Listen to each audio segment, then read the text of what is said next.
ভাইরা আজকে আমরা সকল মানুষ প্রায় বেশিরভাগ মানুষ আমরা তরিকাপন্থী হয় না গো বাবা, কথা বলুন হয় কি না? কেউ সিস্তিয়া, কেউ কাদরিয়া, কেউ নকশাবন্দিয়া, কেউ মুজাদ্দেদ আল ভেসানি, চার তরিকার যেই কোনো একটা তরিকার মধ্যে আমরা বয়াত গ্রহণ করেছি, কথা বলুন ঠিক কি না? আমরা যে বয়াত করেছি, বয়াত পড়া কাহার জন্য?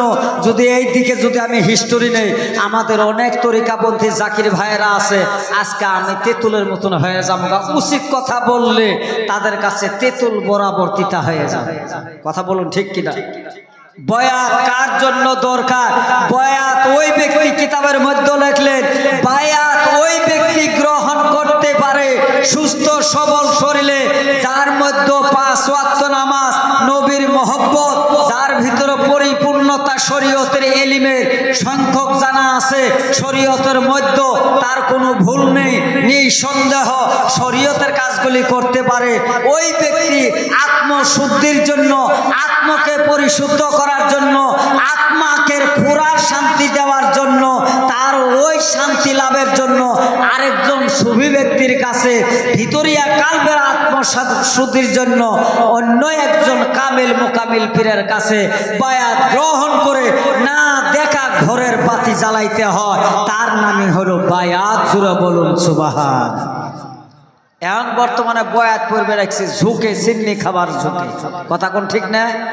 নামাজের বেলায় নাই, রোজার বেলায় নাই, হজের বেলায় নাই, দাড়ি রাহার বেলায় ঠনঠনা, দাড়ি ছিলে চিলচিলে করে রাহে, নাম দিছে কুরাইশি, কথা কোন হাসানা? নাম দিছে সৈয়দ বংশ, আসানা গো বাবা, নাম দিছে হাসিমি বংশ, কিন্তু বংশর নাম দিছে কুরাইশি। মুখের মধ্যে নজর করি দেহ মহিলার চাইতেও সিলসিলা বেশি, কথা কোন হাসানা মিশা? যদি কই যে ওজুর দোয়া জানো, তখন কে কলে ওজুর দোয়া কি বে? আবার বলো গোসলের দোয়া কলে জানি, কৌছে বলো ওজু করলাম, টজু করলাম, শিরে নিলাম পানি, যত গুনাহ করছি আল্লাহ খিয়ে কর তুমি, কয়ে ঝুপুত করি বলো পানি ঘুরে, এটা বলো ওজুর দোয়া, কথা কোন হাসানা মিশে? কথা কোন হাসানা মিশে? তোলো তোলো তরিক দিয়ে বেড়ায়, বাবা ঠিক থাকলে আমার কোনো চিন্তা নাই, বাবা তো ঠিকই আছে, তুমি ঠিক হয়েছো না হয়েছে এটা তুমি চিন্তা করছো কি? এই বাবাজিরা একটা কথা লক্ষ্য করে, আল্লাহ বান্দার উপর কেমন করে আফসোস করে আমার ভাইরা, আল্লাহ বান্দার উপর আফসোস করে। এই ভাইরা আমার বন্ধুগণ একটু লক্ষ্য করেন, একটু চিন্তা করেন, আপনার যদি একটা চোখ যদি বাবা নষ্ট হয়ে যায়, কোনো ডাক্তারের কাছে যদি যান, চোখের যদি পাওয়ার কম হয়, লেন্স লাগাইতে গেলে ডাক্তারে বলে, এই বেমারি ভাই তুমি একটা কাজ করো, এইটা আমেরিকান লেন্স, এইটা লাগালে 5000 টাকা লাগবে, এইটা ইন্ডিয়ান লেন্স, এর দাম 2000 টাকা, এইটা হলো চাইনার লেন্স, এইটার দাম 10,000 টাকা, এইটা জার্মানের লেন্স, এর নাম হলো 15,000 টাকা।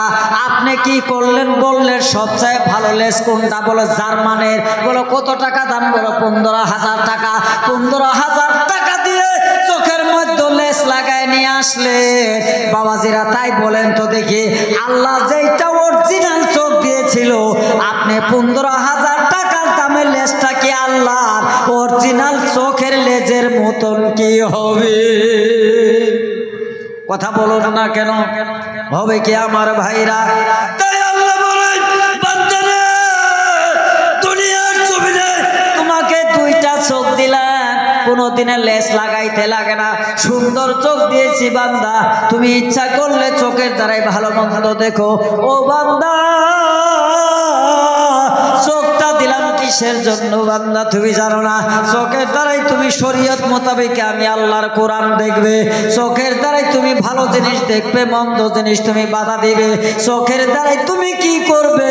মসজিদের দিকে নজর করবে, মাদ্রাসার দিকে নজর করবে, আর ওই চোখটা দিয়ে রাত্রের বেলায় গোপন সুরে মারফতের গোপনে বেলায়তের নজরে, রাত্রে গভীর রাত্রে তরিকার মধ্যে বসে রাত্রে বেলায় যখন চোখ দিয়া ঝরঝর করে 2 চোখের পানি ফেলবে, বান্দার ওই চোখের পানি জমিনে পড়ার আগে বান্দা রে, তোর ওই 1 ফোঁটা চোখের পানির ওসিলা করে আমি জীবনের গুনাহ তোর মাফ কইরা দিব। একটু জোরে বলুন না মারহাবা। কিন্তু বান্দা ওই চোখ দিয়া ভাইরা আমার বন্ধুরা, চোখ দিয়ে জিন্দেগি ভর খালি পড়ার মেয়ে দেখলো, সুদের টাকা দেখলো, ক্ষেতের আলতেরি বেরি দেখলো, কিন্তু কান দিতে পাইল না। বলেন তো এই চোখের জন্য কি আল্লাহ আমার পাগল?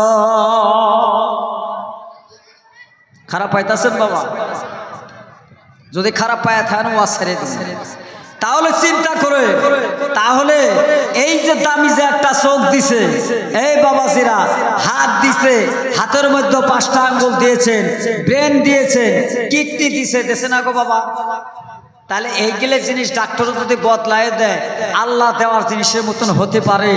তাহলে এতগুলি জিনিস নেওয়ার পর সেই বান্দা যে আল্লাহকে মানে না, আল্লাহর হুকুমে নামাজ তারা পড়ে না, মাকে রমাদান আল মুবারকের যে রোজা যায়, জীবনে আমাদের মানুষের রোজা করে না, বরঞ্চ তো আমাদের তরিকা নিয়ে শিখছে কোনটা ভাই? আমগর তরিকপন্থী মানুষের বহুত কমপ্লেন, তারা আরো বলে আমরা মারভত নিছি, মারভতের 30 রোজা বলো পগর মধ্যে বলো নাই। কথা কন খারাপ পাইতেছে, খারাপ পাইতেছে। আমরা গেলে বিচার বহুত আমরা বিচারও করছি, ধুলা এলাকাতেও আমরা বিচার করছি। আমগর জাকিরের মধ্যে অন্য সম্প্রদায়ের মানুষের মধ্যে গেলে কথা নাই। আমগর জাকিরের মধ্যে চিস্তিয়া হোক, কাদিয়া হোক, নকশবন্দি নাম ধরে বললাম না, তাগর মধ্যে এমনও কথা হয়ে গেছে, বলে মারভতের মধ্যে 1 রোজা করলেই যথেষ্ট, 30 রোজা করা না কেনা? বলে কে? বলে আত্মা কষ্ট দিয়ে রোজা করা না কেনা? চিন্তা করেন, তাহলে শরীয়তের গোষ্ঠী জানে না, আরো যে এই মারভত নিয়ে যারা রোজা 30টাও বন্ধ করলো, তাহলে এই ব্যক্তির দ্বারা মারভত থাকবো না, মারভত আরো নষ্ট হবে। একটু কথা কন, নষ্ট হবে না ভাই? এই তরিকা নেন আমার ভাইরা, তরিকা নেওয়া যায়। হাদিস শরীফে লিখলেন, যারা দুনিয়ার জমিনে বায়াত গ্রহণ করে নাই, যাদের জন্য বায়াত হয় নাই, ওই ব্যক্তি যদি বায়াত ছাড়া যদি দুনিয়ার জমিন থেকে যদি তারা মারা যায়, তাহলে তারা আল্লাহর নবীর ইসলামের শৃঙ্খলার লাইন থেকে তারা শয়তানের লাইনে গণ্য হয়ে যাবে। তাদের কোনো ইমাম নাই, তাদের কোনো রকমের তাদের কোনো ইমাম নেই, তাদের কোনো মাযহাব নেই। যারা নাকি বায়াত গ্রহণ করলো না, শয়তানের হালতে তারা মারা যাবে, তাদের কোনো উপায় থাকবে না। কিন্তু বায়াত যে নিয়েছে, বায়াতটাও তো বাবা বায়াতের মতনই হইতে হবে, আর পেশাবটাও তো বাবা পীরের মতন হইতে হবে। কথা বলো ঠিক কিনা? এখন পীর সাহেবই ফজর টাইমে পিন্দর লঙ্গি গলা মধ্যে নিয়ে ঘুম পারে কের করে, আসে না গো? পীর সাহেবই মুরিদানা বাজা চুন খায়, পান তামুল নেয়, মুড়িদানা বইয়ের হাটটাই ধরে চুন খায় চায় থাই। তো মুড়িদানার কত ভালো, মুড়িদান তারা কালা চশমা তোলে, সোহের নাড়ায় বিক্রি দিয়ে কবো যে বু ভালো আছো, আসসালাম আলাইকুম। কথা কোন হাসান আনছে? তাহলে এই পীরের দ্বারায়, এই মুরিদানের দ্বারায় মারফতের দুর্নাম হবে না সুনাম হবে ভাই? কথা কোন? এই বাবাজিরাই একটা মেসেজ কিয়াসের কথা বলতেছি, একটু শুনবেন। ওয়াজ এখন আরম্ভ করি না, এই কথাটা বলার পর সেটা আমি ওয়াজ আরম্ভ করবো, আপনারা কি শুনবেন বাবাজিরা? শুনতে রাজি আছেন তো বাবা? ওয়াজ কেবল আমি লাইনের মধ্যে নিয়ে আসলাম আমার ভাইরা। একটা কথা চিন্তা করেন, এ বাবাজিরা, মানুষ যে ঘুরটি বানায়, ঘুরটি চিনেন না গো বাবা? সঙ্গ ঘুরটি যে বানায়, এই ঘুরটির সঙ্গে কিয়াসের মধ্যে মানুষের আমলের তুলনা করেছে। জোরে বলেন সুবহানাল্লাহ। আর একটু জোরে বলা যাবে না সুবহানাল্লাহ? ঘুরটির সঙ্গে আমলের তুলনা করেছেন। কেমন করে শুনবেন তো বাবা? ও বাবা, একটা ঘুরটি বানাইতে হলে বাঁশের কতগুলি বাতি কাবারির দরকার হয় কিনা? আছে না গো? একটা যদি সঙ্গ ঘুরটি বানান, বাঁশের তেমাল লাগে না? তেমাল ছাড়া কি ঘুরটি হবে? আল্লাহ বলে, বান্দারে, যেরকম করে তেমাল বাতির দ্বারাই তোমার ঘুরটিটা হালাডোলা করতে পারে না, টনটনা থাকে, তদ্রুপ করে তুমি মানুষকে বানাইতে তোমার শরীরের মধ্যে তেমনি করে হাড্ডির দরকার হয়েছে। একটু জোরে বলুন না মারহাবা। আমি আল্লাহ যদি হাড্ডি না দিতাম, খালি যদি মাংস আর রগ দিতাম, তুমি তুমি হাতের দ্বারাই কোনো কাজ করতে পারতা না, রবার্টের মতন তোমার হাত ভেঙে যাইতো। কথা কোন ঠিক কিনা? কথাটা খুব ধ্যান দিয়ে শুনবে। আমি যেই কথাটা এখন তুলছি, এখন আপনি বাতির দরকার আছে, বাতি দেওয়ার পর কাগজের দরকার হয় না গো? ঘুট্টির মধ্যে কাগজ দেওয়া লাগে না? কাগজ ছাড়া ঘুট্টি হবে কি? আল্লাহ বলতেছে এই জগতের মানুষ ফাকা সাউনাল ইজামালাহামা, জোরে বলুন সুবহানাল্লাহ। যেমন করে ঘুট্টিটা বানাইতে কাবারির দরকার হয়েছে, তোমার ভিতরেও হাড্ডির দরকার হয়েছে। আবার যেমন করে তোমার ঘুট্টির ভিতরে কাগজের দরকার হয়, তেমনি করে তোমার ভিতরে গোশত মাংস ছালের দরকার হয়। ফাকা সাউনাল ইজামালাহামা, তোমার ভিতরে গোশতর দরকার হয়, রোগের দরকার হয়, মাংস পিণ্ডর দরকার হয়। আমি আল্লাহ দিয়েছি। যেমন করে কাগজ ছাড়া ঘুট্টি হতে পারে না, তেমনি করে মাংস চামড়া ছাড়া তোমার শরীর গঠিত হইতে পারে না। একটু জোরে বলুন না মারহাবা।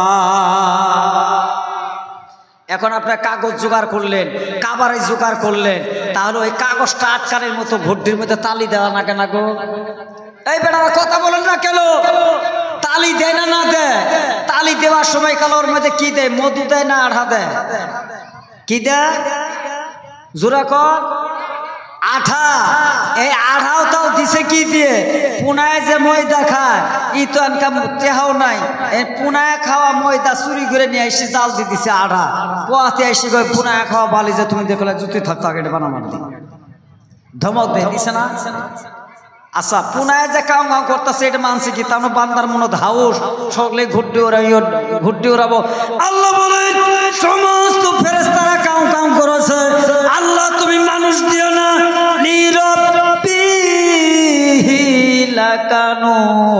মানুষ ওই রকমই হবে। দুনিয়ার বুকে মানুষ তোমার কথা মানবে না, মানুষ জট করবে, আঙ্গামা করবে, মানুষ তোমার হুকুমের বাইরে চলবে। আল্লাহ তুমি এই মানুষ দুনিয়ার বুকে দিও না। আল্লাহ বলো ফেরেশতারে আমি আল্লাহ যা জানি তোমরা তা জানো না, তোমরা চুপ করে থাকো। আমার এই জাতির মতোর পছন্দের জাতি কেউ হবে না। একটু জোরে বলুন না সুবহানাল্লাহ। এমন করে যেরকম করে পোয়াতিকে ধমক দিয়া আটাটা গুইলা তালি দিল, আল্লাহ বলে তেমনি করে তোর হাড়ের ভিতরে ফাকা সাউনাল ইজামালাহামা, তোর ওই হাড্ডির ভিতরে এমন কিছুগুলি আঠা দিলাম, প্রোটোপ্লাজম দিলাম, ক্যালসিয়াম দিলাম, দেওয়ার পর তোর হাড্ডিটা জিন্দা হয়, শক্তি হয়। নচেত তোর গায়ের মধ্যে হাড্ডির জোড়া থাকতো না।